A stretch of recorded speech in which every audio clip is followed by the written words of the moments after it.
Hi and welcome back to the channel. Now, in this month's October stock market outlook, I'm going to walk through another really high level broader market overview of the US stock market. I'll spend around 5-10 minutes walking through the broader US market indexes, and as usual I've got around 20 of my best stock charts for your watch lists going into October, and hopefully the Scottish accent isn't too tough to understand. Now, it's taken around 20 hours to prepare, present, edit and upload. I do hope you find a lot of value from my hard work. If you follow me closely on X, hopefully my charts have helped you to buy stocks over the last 6 months, and hopefully my work last month also helped. There were some huge performances for many of those stock selections, so there were really a lot of really great slam dunks out there. Now, for disclosure, myself or my clients may hold positions in some of the names highlighted, but I have put disclosures on the charts. I think most of you know by now that I don't use any magical hindsight indicators. I do timestamp absolutely everything, which is massively important. I'm one of the very few who go on the record with all of the work. My own personal performance over the last 12 months, I'm told by my professional clients, is elite. But please note, I do also use options to achieve this type of performance. Now, before I get into it, for clarity, I'm neither a perma bull or a perma bear. I simply just analyse the data and the charts as they come in, and I like to just draw my own logical conclusions using my own charts. Please pause the video though. A very important disclaimer before we kick on. And as always, please do smash the like button, share and subscribe. It really does help with the YouTube algorithm and really does help to get my work a bit more noticed. Now, the other thing to say is we are going to be kicking off the next round of earnings season, so a little rule that I like to implement that might be one that helps some of you who keep gambling on earnings. Maybe consider only holding through earnings if you have a minimum of 10% profit in the position. That's a personal rule that I like to implement. It's one that helps a lot of our clients as well, and it really does help to protect against the holy shit, it's collapsed after hours nightmare that we all kind of want to avoid. But one thing to say is I am recording this in the last Friday in September, so there is still a couple of days left in the month. So the charts are subject to a little bit of change, but I think the seasonality that I'm kind of looking at the moment, going into the kind of the final quarter of the year, is generally quite positive. So coming into October, November, December every year, unless there are some issues with the charts, I tend to be a little bit more optimistic. That said, we are at the tail end of September still, and something that I've kind of been working with our clients with over the last couple of weeks is maybe just, at the end of the month, this is a good time to maybe just, kind of sit back. We know that September is one of the down months typically over the last 75 years, and the performance negatively tends to come in towards the end of the month. Honestly, it's a data point that I tend to use with a pinch of salt. I don't give it too much weighting, but for me, I think over the last few days, the last few trading sessions, we are seeing a little bit more chop than normal. I'm desperately trying not to push buttons. I think it's really a good time of the year to just kind of step back and observe for a little bit and just kind of wait and see how things play out going into October. But the charts are obviously a big part of my work. The S&P 500, if you have been following the channel very closely over the last few years, you'll know that I've been working with 6,700 as my upside target for the S&P. Now, I am using Fibonacci levels for this particular chart. The reason I'm using Fibonacci levels is very evident. Historically, we can see that the market does kind of react in and around these levels. So the big question I've got at the moment is, are we going to break out above this Fibonacci level and start working our way towards 10,000, which I'm assuming most of us would prefer? But I am expecting a little bit of chop and a little bit of digestion at these levels. I don't think it's the end of the world. I think it would be very, very healthy for the longer term trend of the market if we do get a little bit of consolidation.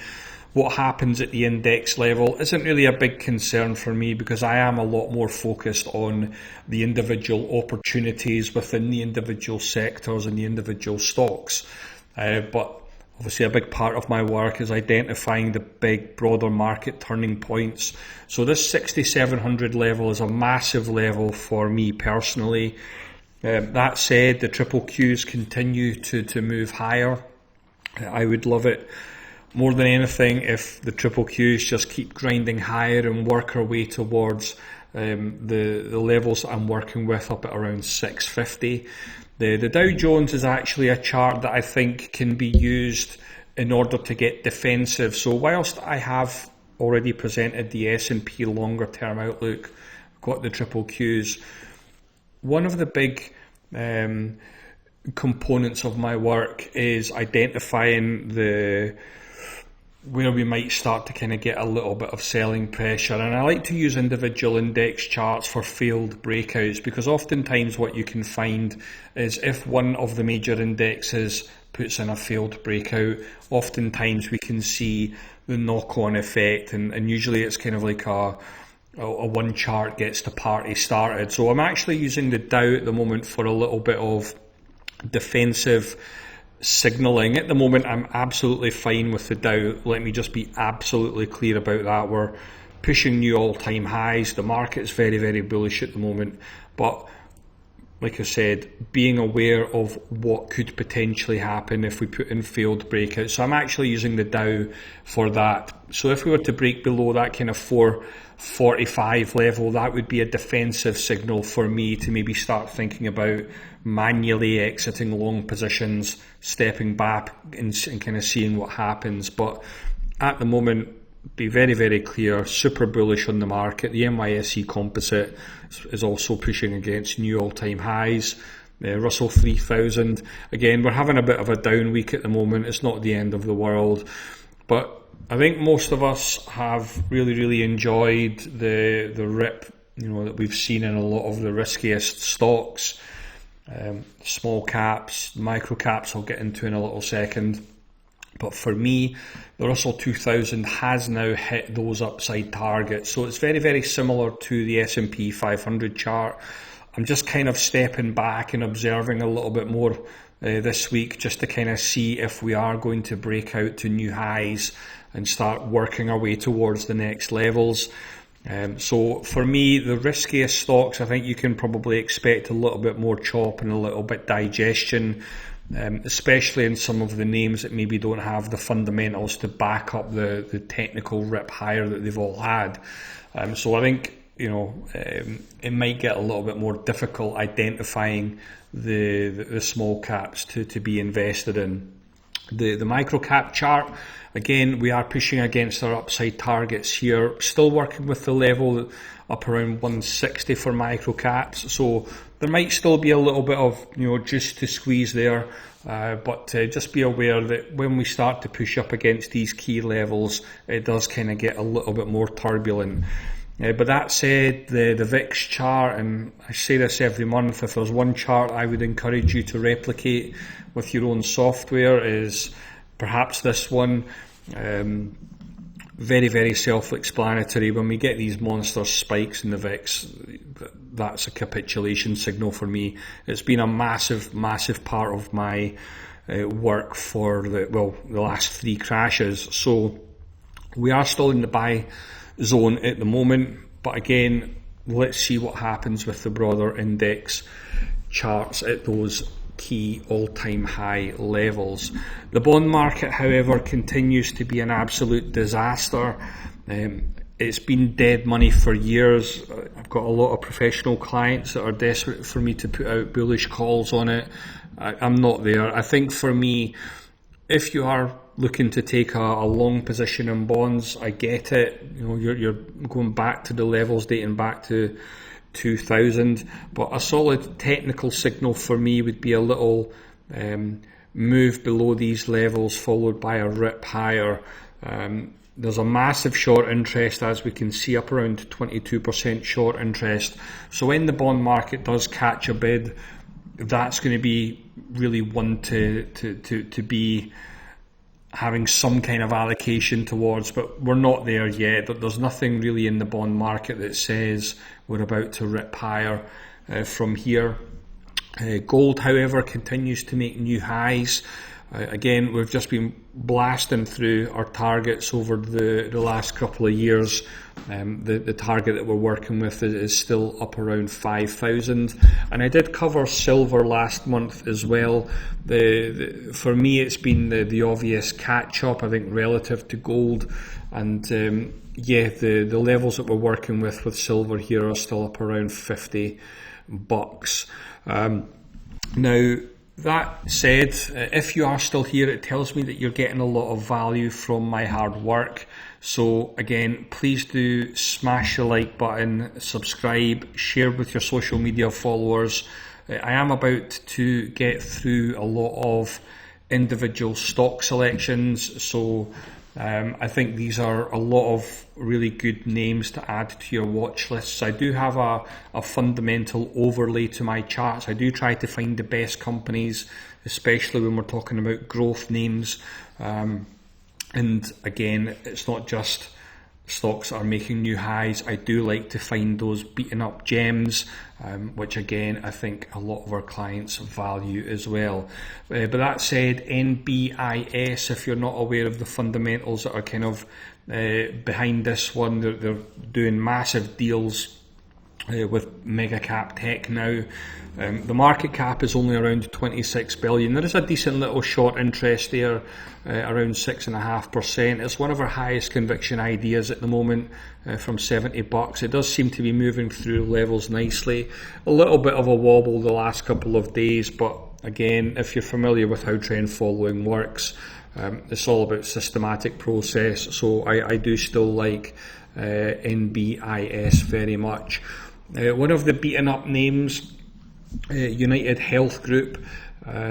Again, I think a lot of folks have been trying to time a bottom on this one for the last few years.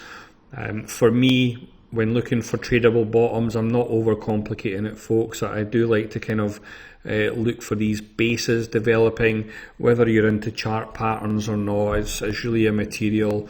You know, is it an inverse head and shoulders? Is it a base? Is it a bull flag? Who cares? It's putting in a tradable bottom. So again, if you are looking for a technical entry, I think a breakout there above 362 might make some sense. We've got Nvidia, which has really just been a bit of a nothing burger over the last few months. It's just trapped in this sideways range at the moment, which isn't a big deal. It's obviously $4.3 trillion market cap. It's obviously got the fundamentals to back it up, and it does look like it's consolidating nicely now. Two entry points for me if you are using technical analysis on the chart.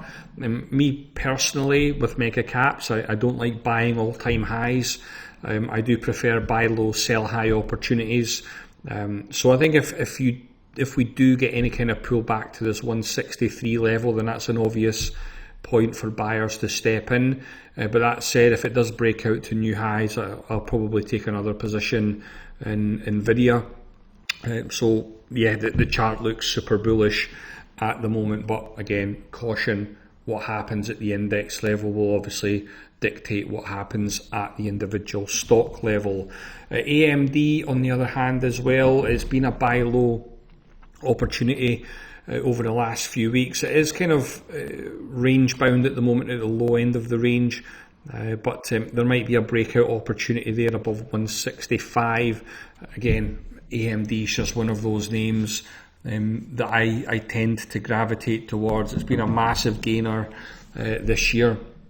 on this massive uptrend, and it was really just about identifying a pullback level. The market seems to be respecting these levels, and again our trailing stop now is up at 148. Apple has met upside targets over the last week. Again, if you're into breakouts to new all-time highs, then maybe a move above 260 there for Apple might make some sense. There would be lofty upside objectives.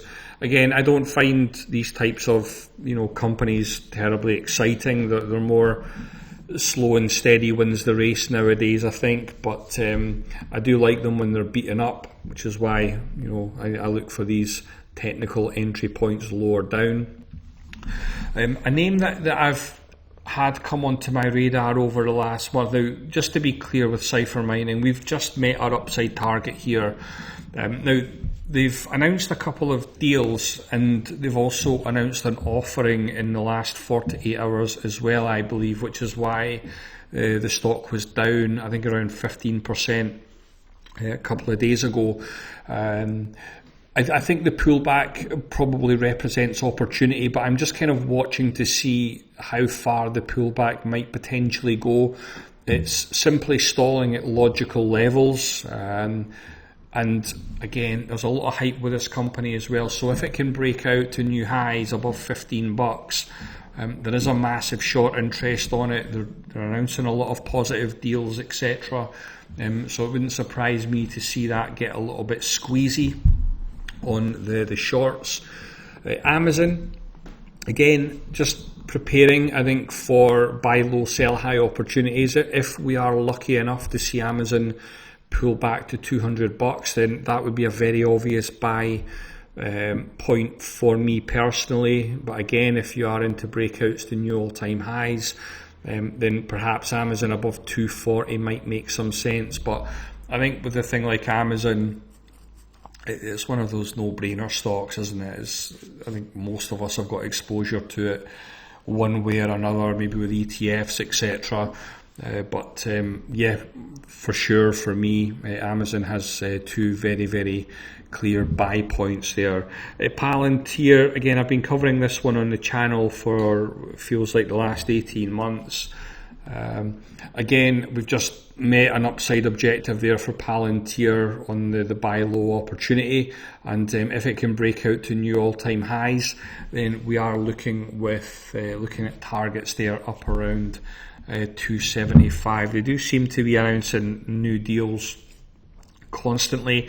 I think the big question everybody has with companies like Palantir is, when are they going to start justifying the monster PE ratios that they have? They do have very, very solid earnings growth, etc., but it's still a very, very lofty valuation. So the next earnings report is obviously going to be a big one for them. But if it can get above 190, then it could be going again. So yeah, maybe one to add to your watch list. I like Microsoft. I think buyers are now starting to step in with Microsoft after the recent dip over the last few months. So again, hopefully this is a very textbook tradable bottom on a mega cap tech name. It was the most valuable company in the world a couple of months ago. I'm sure it's very, very capable of getting back to those 570 levels. Another one that I think a lot of folks have picked up, maybe from social media, etc. If you follow me on X, earlier on this week, I just kind of tried to put things in perspective with the pullback on OpenDoor this week, just saying that it was pulling back to its 5-week moving average. Now, some of you might prefer the 20-day moving average. It's basically the same thing, and just basically saying that this is a level where I would expect buyers to kind of start to step in. Now, that's kind of what we've seen. There's obviously a lot of positive news catalysts, etc. But I think what the hype can only take a company so far. I think we all understand that. So I think one of the reasons why it's stalling over the last week as I think the market just kind of wants to see some numbers, some kind of forward guidance, etc., from the company to see whether or not it's going to break out and go to new highs. I do see today that they've announced a big pivot into AI, so no doubt that that'll get it some attention as well. But I do still like the company. I'm long from $3, so I'll see what happens. Another tradable bottom there with lofty upside potential is QCOM.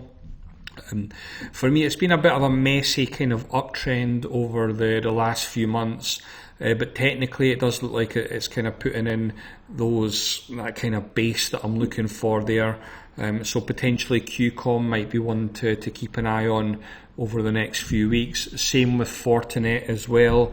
I've got clients that are very, very high on this company. It has been beaten down. I'm assuming this is an earnings gap down. It got obliterated. But again, it does seem like it's kind of putting in that tradable bottom. So yeah, our trailing stop loss now is up at 79 with this one. And ultimately just seeing how far it will go. C Limited has been a little bit frustrating over the last month. I did present this one last month thinking that it would be one of those that would potentially blast off into the sunset. That hasn't quite happened with C Limited. I'm not sure if there's been any kind of negative catalysts, etc. But for me, I'm not really overcomplicating it, folks. I'm just saying with the chart, basic support and resistance I think is good enough for most of you. So I think as long as we're above 175, I think you just kind of remain bullish on C Limited. Grab Holdings, again, I presented this one last month.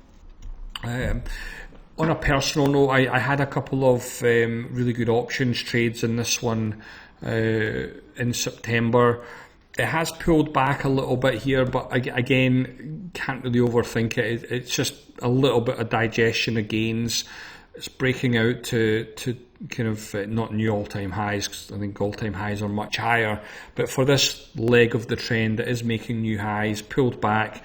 I'm assuming that this is a pullback opportunity within the context of an ongoing uptrend.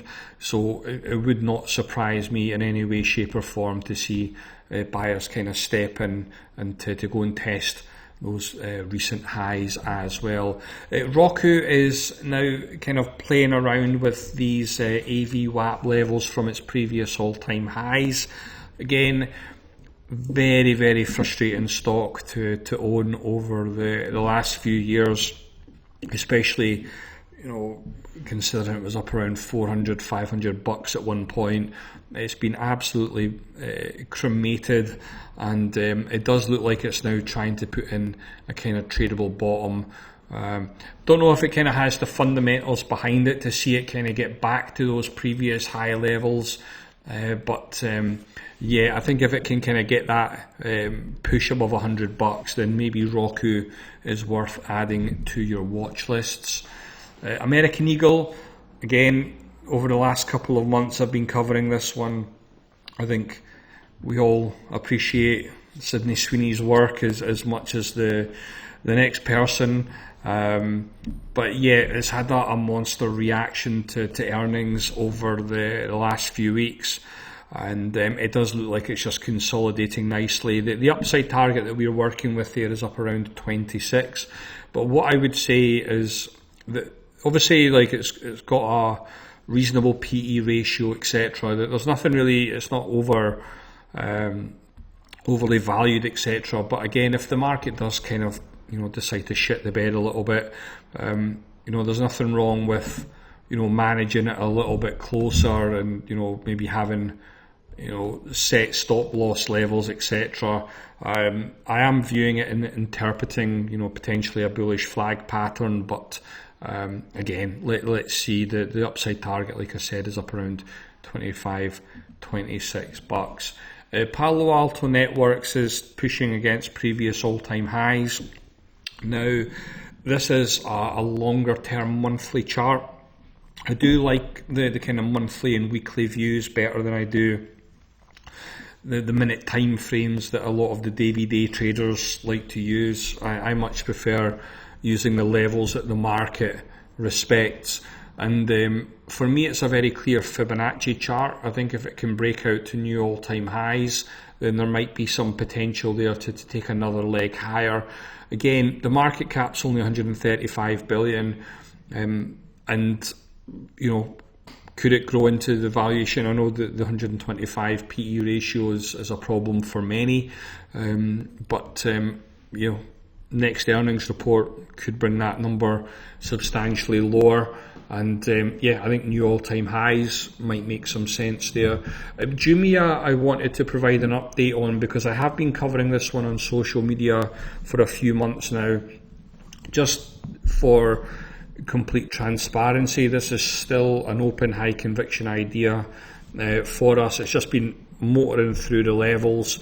A little bit of a pullback this week, but our trailing stop now is up at 989. And if it can take out those levels at 1237, the recent highs, and again, try not to place limits on how far a stock can go. I would always just advocate having some kind of systematic process to work with that can help you capture the bulk of the trend. SoFi makes a lot of sense. Pushing against previous all-time highs. I think there's it's very, very reasonable in terms of its valuation, etc. Obviously it's a growth name as well, so it becomes very, very difficult to kind of value growth names, I think, in general. But new all-time highs, and if it can push through these levels, then next level that we'd be working with there is up around 43. Zscaler looks like it's basing nicely now. What I've done with this chart is just highlighted the two potential entry levels that you might want to consider.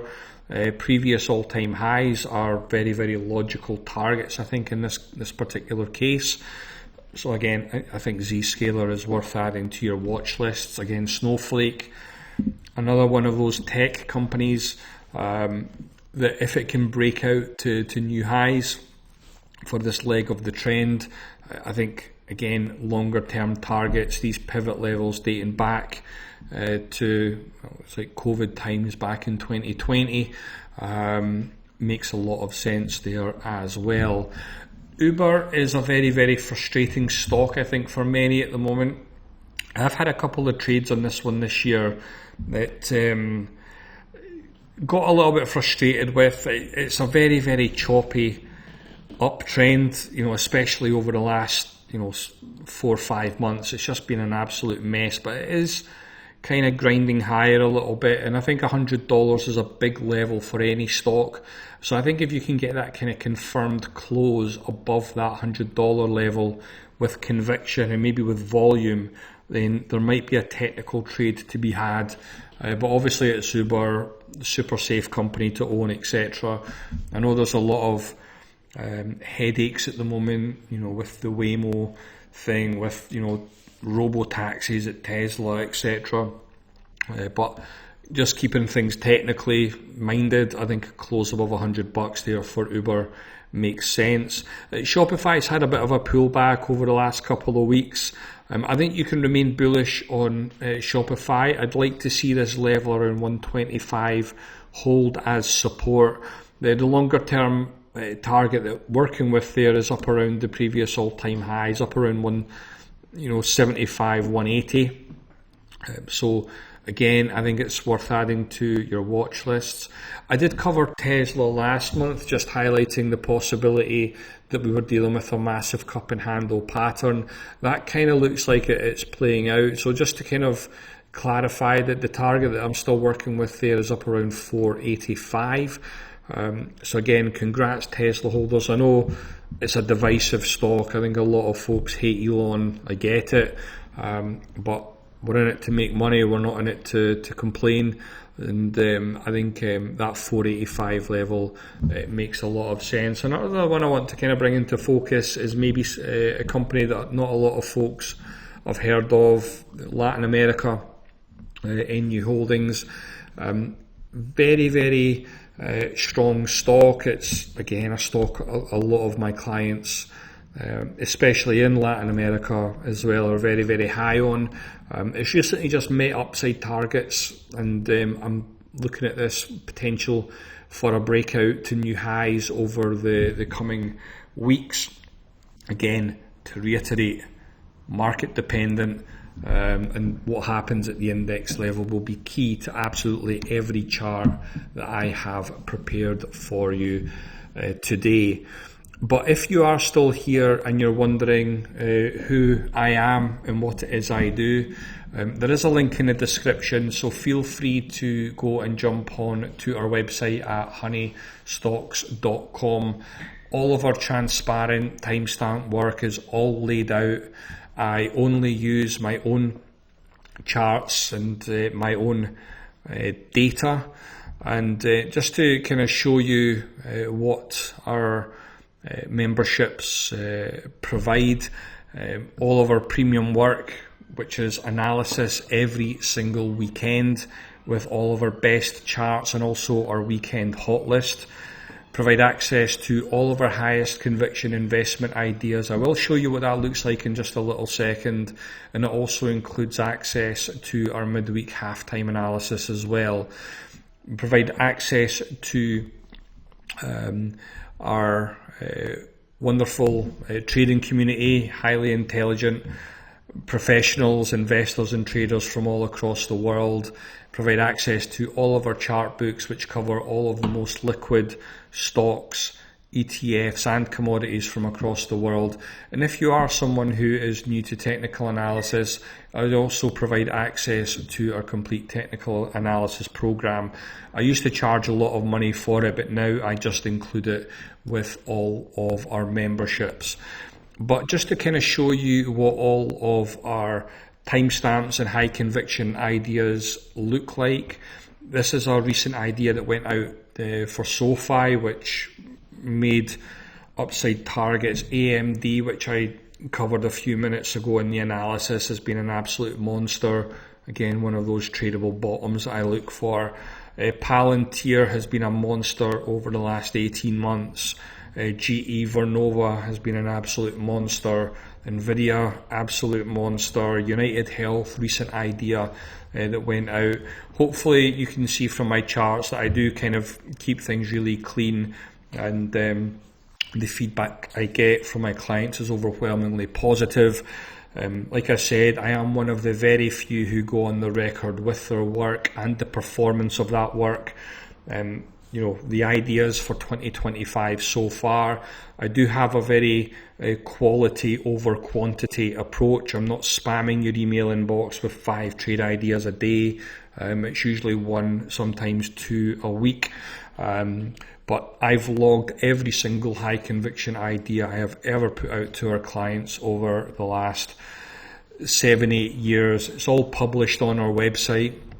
So again, feel free to go and scrutinise that.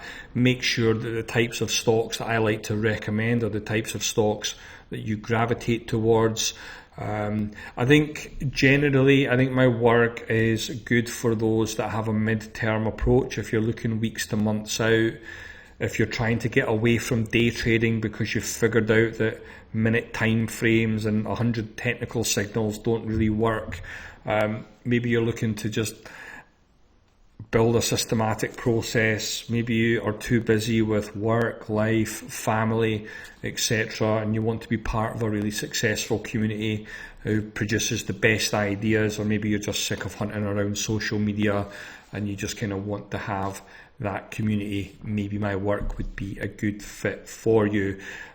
Also worth noting as well, within the memberships you do have access to me every single day. So if you have a chart request, for example, I have a very professional setup.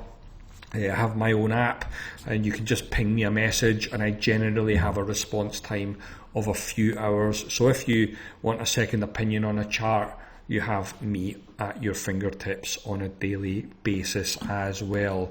So if you have stuck here to the bitter end, thank you very much for watching. Have a wonderful October, and I'll be back in November. Thanks as always.